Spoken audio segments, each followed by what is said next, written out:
కాంగ్రెస్ ప్రభుత్వంపై కార్తిక్ రెడ్డి తీవ్ర విమర్శలు చేశారు. కాంగ్రెస్ వాళ్ళు హైదరాబాద్ అసెట్ ప్రొటెక్షన్ అని హైడ్రా ఎలా తీసుకువచ్చారో బీఆర్ఎస్ అధికారంలోకి వస్తే కాంగ్రెస్ వాళ్ళు కబ్జా పెట్టినవి తిరిగి తీసుకురావడానికి కోబ్రా తీసుకువస్తామని ఆసక్తికర వ్యాఖ్యలు చేశారు. కాంగ్రెస్ నేతలు కబ్జాలకు పాల్పడుతున్నారని ఆరోపించారు.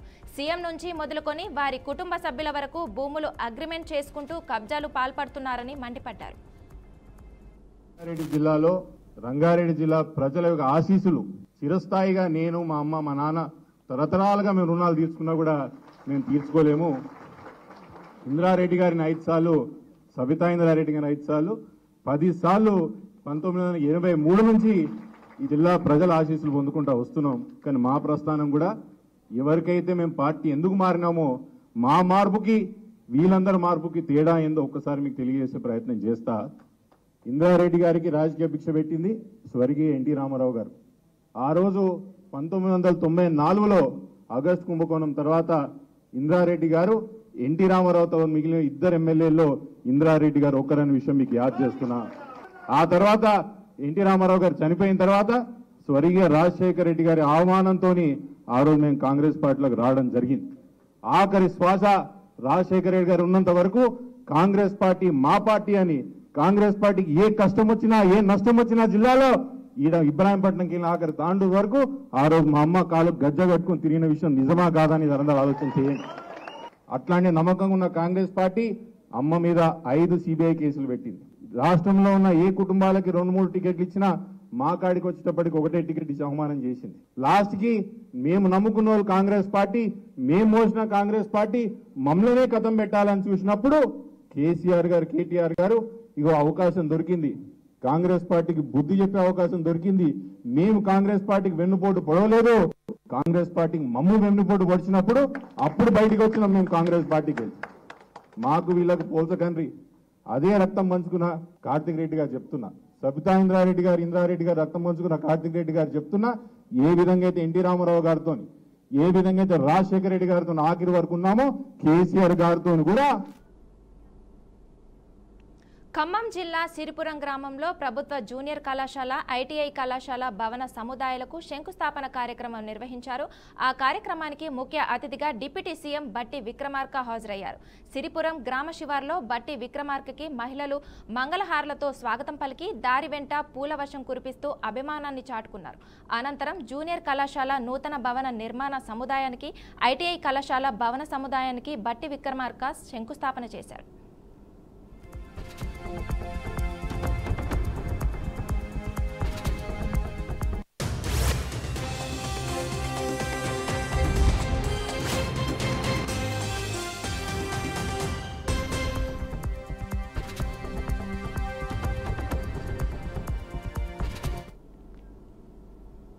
ఇంటర్ విద్యార్థులకు బీజేపీ ఎంపీ ఈటెల రాజేందర్ కీలక సూచనలు చేశారు. ఈ మేరకు సోషల్ మీడియా వేదికగా పోస్టు పెట్టారు. ఇంటర్మీడియట్ ఫలితాలు అనుకున్నట్లు రాకపోతే విద్యార్థులు మనస్తాపానికి, ఆందోళనకు గురి కావద్దని అన్నారు.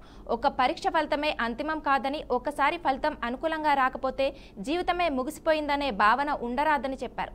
జీవితంలో అవకాశాలు ఎన్నో వస్తాయి, తిరిగి విజయం సాధించవచ్చని తన పోస్టులో స్పష్టం చేశారు.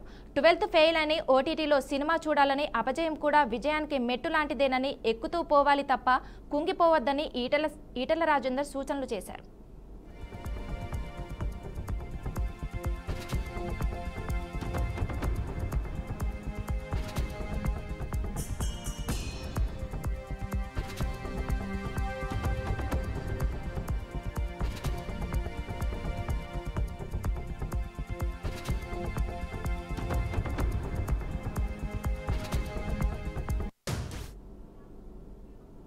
విజయవాడలో సీఎం చంద్రబాబు 75వ జన్మదిన వేడుకలు ఘనంగా నిర్వహించారు. సీఎం విజన్, నాయకత్వం, సేవాభావం రాష్ట్రానికి వెలకట్టలేని స్ఫూర్తి అని మంత్రి ఆనం రామనారాయణ రెడ్డి అన్నారు.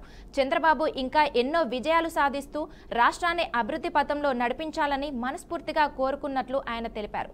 చంద్రబాబు ఆయురారోగ్యాల కోసం ఆత్మకూరులో ప్రత్యేక హోమాలు, యాగాలు నిర్వహించినట్లు మంత్రి చెప్పారు.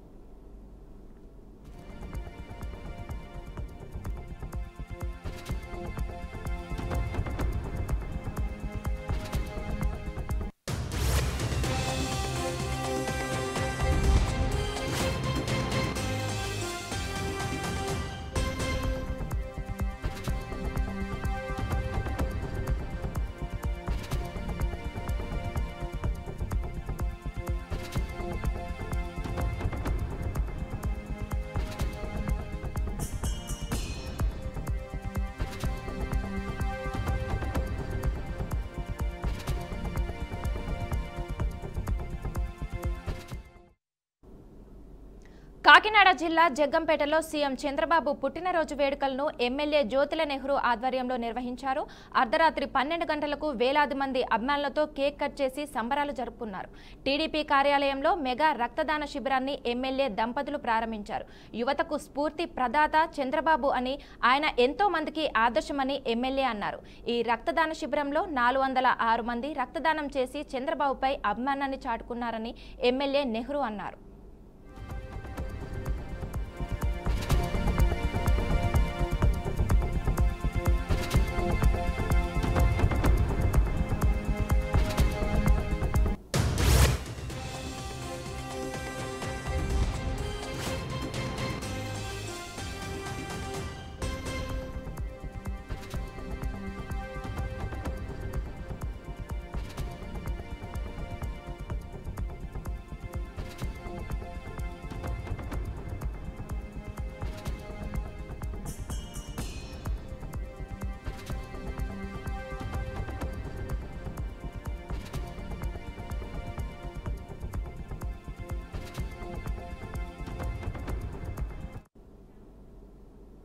వైసీపీ ఎమ్మెల్యే విశ్వేశ్వరరాజు శ్రీరెడ్డికి సపోర్టుగా అనకాపల్లి పోలీస్ స్టేషన్కు వెళ్లి మీడియాతో మాట్లాడారు.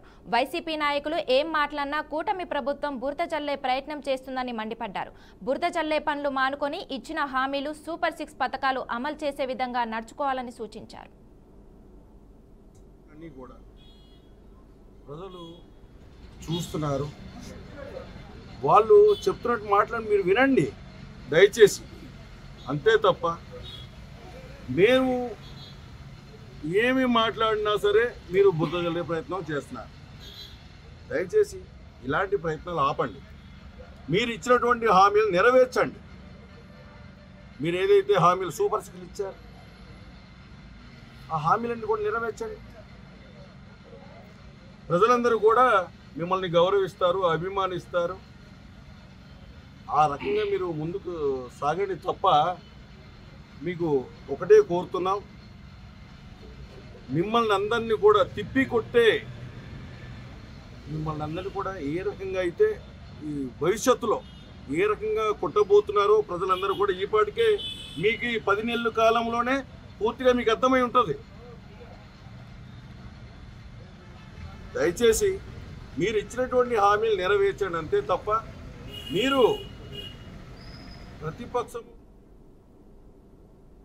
అనంతపురం జిల్లా ఉర్వకొండ శివార్లో వేర్వేరుగా జరిగిన 2 రోడ్డు ప్రమాద ఘటనల్లో 3 మృత్యువాత పడ్డారు. గుంతకల్లు, చాబాల రోడ్లపై ఈ ప్రమాదాలు జరిగాయి. ఒక ఘటనలో బైక్పై వెళ్తున్న వారిని ఆటో ఢీకొనడంతో ప్రవళిక అనే మహిళ అక్కడికక్కడే మృతి చెందినట్లు స్థానికులు తెలిపారు. మరొక ఘటనలో వెంకటంపల్లి పెద్ద తండా నుండి ఉర్వకొండకు స్కూటర్పై వస్తుండగా వారిని వెనుక నుండి వస్తున్న ఆర్టీసీ బస్సు ఢీకొనడంతో 2 వ్యక్తులు అక్కడికక్కడే మృతి చెందారు. 2 ఘటనలపై కేసు నమోదు చేసుకున్న పోలీసులు దర్యాప్తు చేస్తున్నట్లు వెల్లడించారు.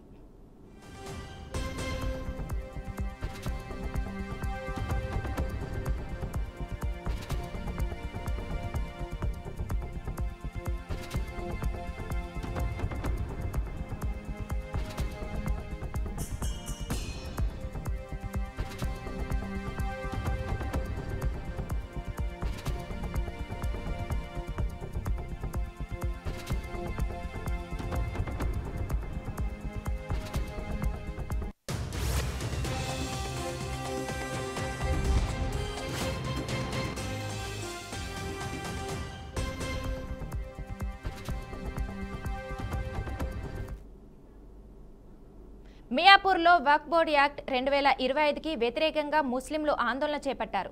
మియాపూర్, హఫీజ్పేటలో భారీగా ర్యాలీ నిర్వహించారు. వక్ఫ్ బోర్డు భూములకు సంబంధించిన బిల్లులను వెంటనే రద్దు చేయాలని డిమాండ్ చేశారు. రద్దు చేయకపోతే నిరసనలు మరింత ఉధృతం చేస్తామని హెచ్చరించారు.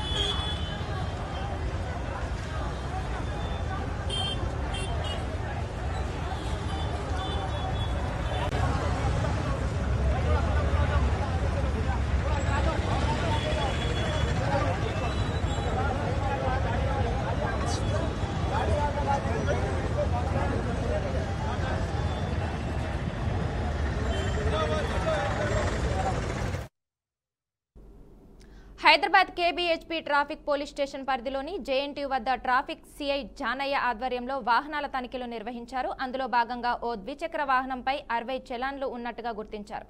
అనంతరం వాహనాన్ని అదుపులోకి తీసుకుని 60 చలాన్ల మొత్తం విలువ 54,000 రూపాయలుగా ఉందని వాహనదారుడికి చెప్పగా అక్కడికక్కడే 20,000 రూపాయలు చెల్లించి మిగిలిన మొత్తాన్ని త్వరలో చెల్లిస్తానని తెలపడంతో వాహనాన్ని కేపీహెచ్పీ పోలీసులు వాహనదారునికి అప్పగించారు.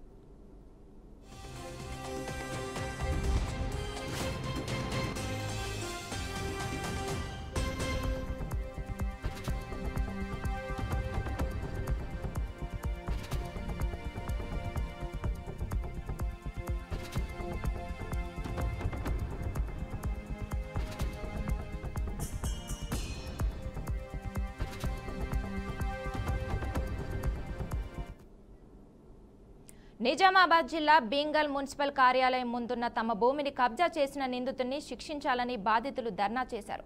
ఫాస్టర్ చొక్కం ఇజ్రాయెల్ తమను బెదిరించి దొంగ పేపర్లు సృష్టించి ఎలాంటి అనుమతులు లేకుండా అడ్డుగా గోడను నిర్మించాడని బాధితుడు లింబాద్రి ఆవేదన వ్యక్తం చేశాడు.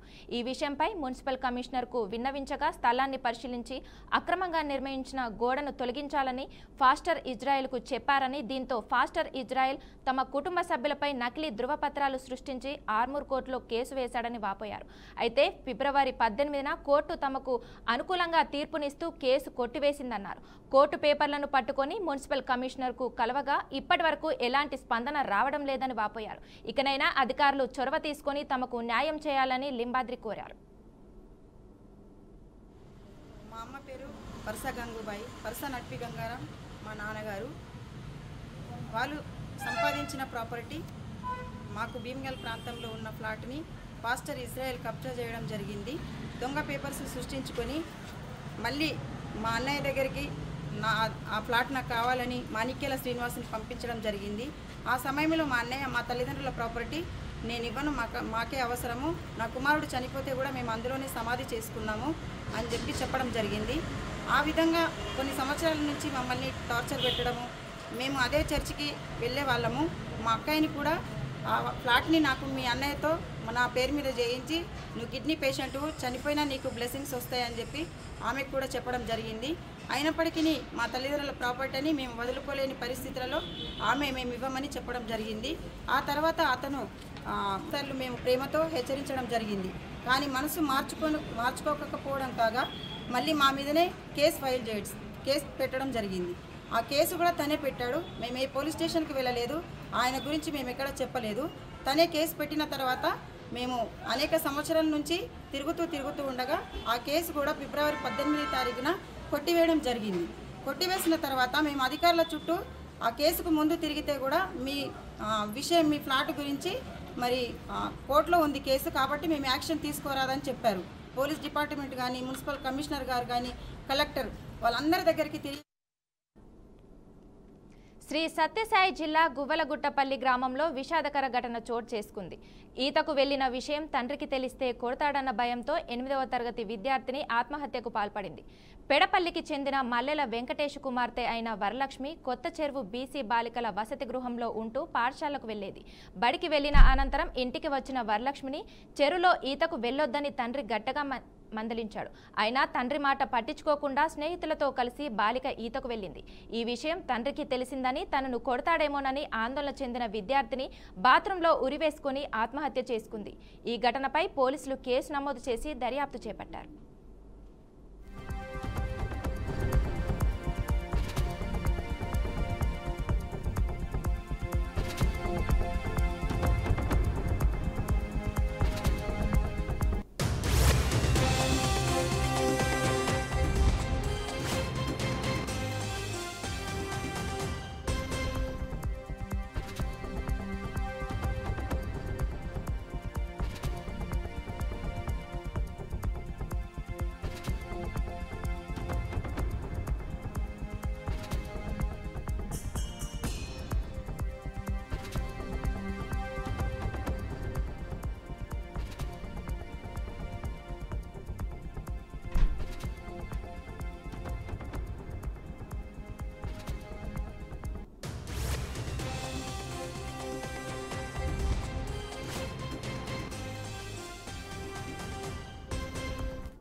చిత్తూరు జిల్లా పుంగనూరు శాంతినగర్లో విషాదం చోటు చేసుకుంది. సెప్టిక్ ట్యాంకు క్లీన్ చేస్తూ ఊపిరాడక ఒకరు మృతి, మరొకరి పరిస్థితి విషమంగా ఉంది. సమాచారం అందుకున్న పోలీసులు ఘటనా స్థలానికి చేరుకున్నారు.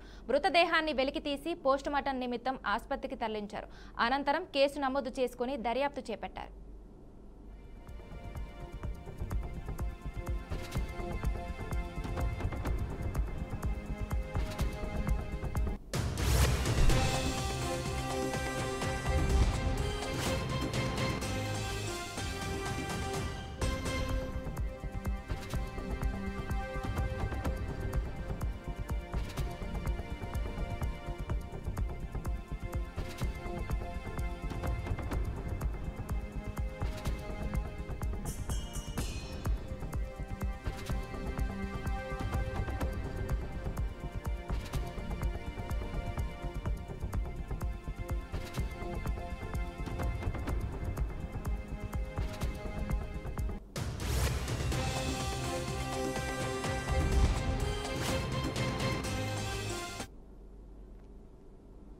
గుంటూరు జిల్లాలో ఈస్టర్ పండుగను క్రైస్తవులు ఘనంగా జరుపుకున్నారు. ప్రపంచవ్యాప్తంగా క్రైస్తవులు 40 రోజులు ఉపవాసాలు ఉండి ఈస్టర్ పండుగ రోజున విరమిస్తారు. పండుగ నేపథ్యంలో గుంటూరులోని east Paris, west Paris, north Paris వివిధ చర్చలలో ప్రత్యేక ప్రార్థనలు నిర్వహించారు. ప్రత్యేక ప్రార్థనలు చేసి యేసుక్రీస్తు పునరుత్థానుడై లేచాడని విశ్వసిస్తారని రెవరెండ్ రత్నప్రకాష్ అన్నారు. మీ అందరికీ ఈస్టర్ శుభాలు తెలియజేస్తున్నాను. యేసుక్రీస్తు ఆయన 2000 సంవత్సరాల కిందట భూమిపైకి వచ్చి మరి మానవాళిని రక్షించటానికి మరి ఆయన రక్షణ మాటలు సువార్త ప్రకటించి అనేక మందిని ఆయన శిష్యులుగా మార్చి మరి ఆయన సత్యాన్ని ఈ లోకానికి తెలియచేశారు. ఈ పునరుద్ధానమును బట్టి ఈస్టర్ ఉద్దేశమును బట్టి ఆయన మరొకసారి మనకు తెలియచేస్తున్నది ఏంటంటే ఆయన నిజమైన దేవుడు, ఆయన శక్తిమంతుడు. ఆయనను బట్టి ఈ లోకమంతా రక్షణ కలిగి ఉంటుంది.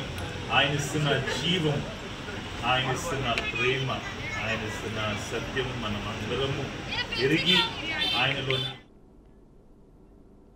వికారాబాద్ జిల్లా తాండూరు పట్టణంలో శ్రీ భవికి భద్రేశ్వర స్వామి ఉత్సవాల్లో రసాభాస చోటు చేసుకుంది. ఉత్సవాల్లో ముందుగా స్థానిక ఎమ్మెల్యే మనోహర్ రెడ్డితో పాటు వెంట వచ్చిన ప్రజాప్రతినిధులు అక్కడికి చేరుకున్నారు. అనంతరం మాజీ ఎమ్మెల్యే రోహిత్ రెడ్డితో పాటు తన వెంట వచ్చిన నాయకులు, కార్యకర్తలు అక్కడ కూర్చోడానికి అభ్యంతరాలు వ్యక్తం చేశారని స్థానికులు చెప్పారు. దీంతో అక్కడ పోలీసులకు మాజీ ఎమ్మెల్యే రోహిత్ రెడ్డి వర్గీయులకు తోపులాట తావొచ్చిందని స్థానికులు తెలిపారు.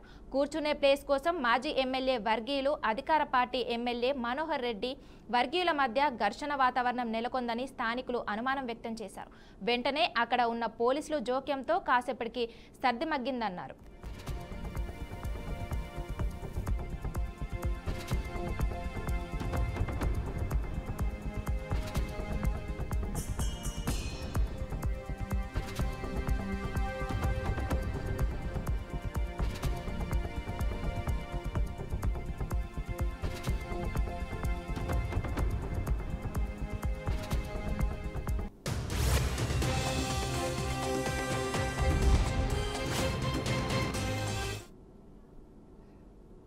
ఉత్తరప్రదేశ్లో భార్య వేధింపులు తట్టుకోలేక మరో వ్యక్తి ఆత్మహత్య చేసుకున్న ఘటన సంచలనం సృష్టించింది. నోయిడాలో ఫీల్డ్ ఇంజనీర్గా పనిచేస్తున్న మోహిత్ కుమార్ అనే వ్యక్తి తన భార్య, అత్తమామల వేధింపులు తట్టుకోలేక సూసైడ్ చేసుకున్నాడు. ఆస్తినంతా వారి పేర్లకు బదిలీ చేయాలని తనపై ఒత్తిడి చేయడం వల్లే మనస్తాపానికి గురైన సూసైడ్ చేసుకున్నట్లు సెల్ఫీ వీడియోలో వివరించాడు. మీకు సమాచారం అందే సమయానికి నేను ఈ లోకం నుండి వెళ్ళిపోతాను అంటూ వీడియోలో చెప్పాడు. పురుషుల కోసం ఒక చట్టం ఉంటే బహుశా నేను ఈ చర్యకు పాల్పడకపోయేవాన్నని వాపోయాడు. తన భార్య, ఆమె కుటుంబం మానసిక హింసను భరించలేను, అమ్మ నన్ను దయచేసి నన్ను క్షమించండి అంటూ వీడియోలో రికార్డ్ చేశాడు. लड़कों के लिए कानून होता तो शायद मैं ये गलत कदम नहीं उठाता। मैं अपनी पत्नी और उसकी फैमिली की मानसिक विताड़ना को बर्दाश्त नहीं कर पाया। मेरी पत्नी प्रिया यादव का बिहार के समस्तीपुर जिला में प्राइवेट टीचर में सिलेक्शन होने के बाद उसकी माँ ने मेरे बच्चे को मिसकैरेज करवा दिया और पूरी ज्वेलरी अपने पास रख ली, जिस पर उनका कोई अधिकार नहीं था।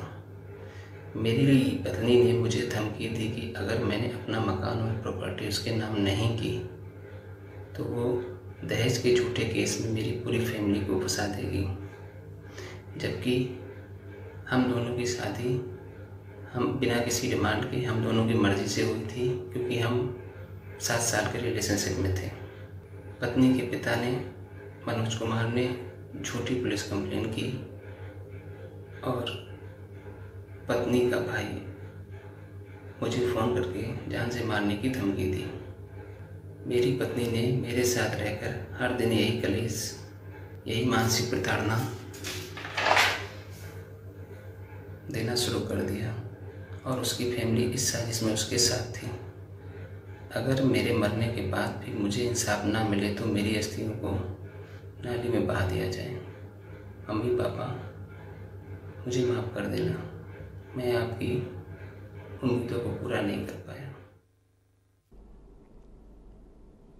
కర్ణాటక రాష్ట్రంలోని ముల్కి సమీపంలోని బప్పనాడు గ్రామంలో నిర్వహించిన రథోత్సవంలో అపశృతి చోటు చేసుకుంది. తాడు తెగడంతో రథం పైభాగం కూలిపోయింది. దీంతో ఒక్కసారిగా భయాందోళనకు గురైన భక్తులు అక్కడి నుంచి పరుగులు పెట్టారు. శాంభవి నది ఒడ్డున ఉన్న దుర్గా పరమేశ్వరి ఆలయంలో ప్రతి ఏటా ఏప్రిల్లో ఆలయ వార్షికోత్సవాలు నిర్వహిస్తుంటారు. ఇందులో భాగంగా రాత్రి రథోత్సవం వేడుక నిర్వహించారు. ఈ క్రమంలో దేవతతో పాటు పూజారులున్న రథాన్ని వేలాది మంది భక్తులు లాగారు. అయితే ఒక రథానికి కట్టిన తాడు తెగిపోవడంతో విద్యుత్ అలంకరణతో ఉన్న రథం పైభాగం కూలిపోయింది. అప్రమత్తమైన భక్తులు దూరంగా పరుగులు తీశారు. ఈ ఘటనలో ఎవరికీ ఎలాంటి ప్రమాదం జరగకపోవడంతో అంతా ఊపిరి పీల్చుకున్నారు. అనంతరం మిగతా రథాలతో ఊరేగింపును కొనసాగించారు.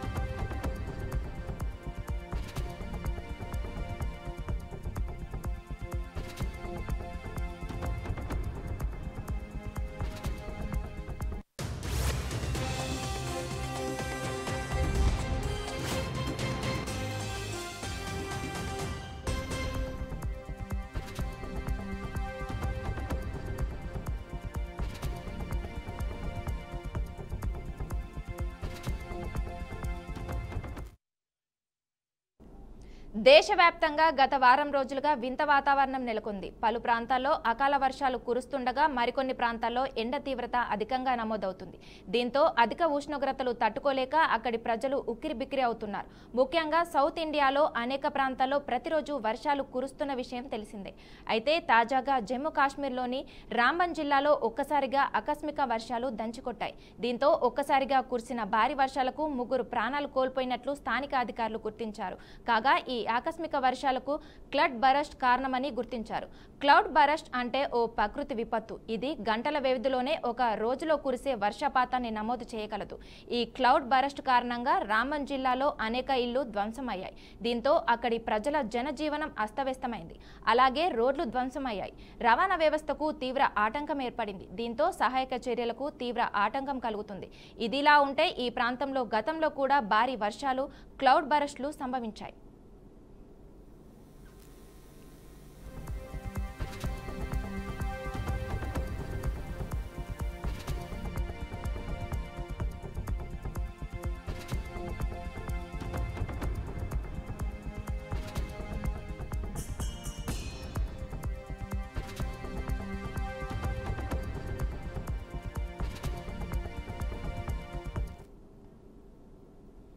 కుటుంబ వివాదం కారణంగా ఓ వ్యక్తి దారుణ చర్యకు పాల్పడ్డాడు. అస్సాంకు చెందిన వ్యక్తి భార్య తల నరికి ఆ తలతో పోలీస్ స్టేషన్కు వచ్చి లొంగిపోయాడు. ఈ సంఘటన అస్సాం రాష్ట్రంలోని చిరాంగ్ జిల్లాలో జరిగింది. 60 ఏళ్ల బితీష్ హొజంగో తన భార్య భజంతి తల నరికి ఆ తలను తన సైకిల్పై పెట్టుకుని బల్లంగురి అవుట్ పోస్ట్ పోలీసుల ముందు లొంగిపోయినట్లు అధికారులు తెలిపారు. బితీష్ హొజంగో రాత్రి పని నుండి ఇంటికి తిరిగి వచ్చిన తర్వాత గొడవ ప్రారంభమైన తర్వాత హత్య జరిగిందని ఇరుగు పొరుగు వారు చెప్పారు. భార్యాభర్తలిద్దరూ చిన్న చిన్న విషయాలకు ప్రతిరోజు గొడవ పడుతుండేవారని తెలిపారు. మృతదేహాన్ని పోస్టుమార్టంకి తరలించిన పోలీసులు తదుపరి విచారణ చేపట్టారు.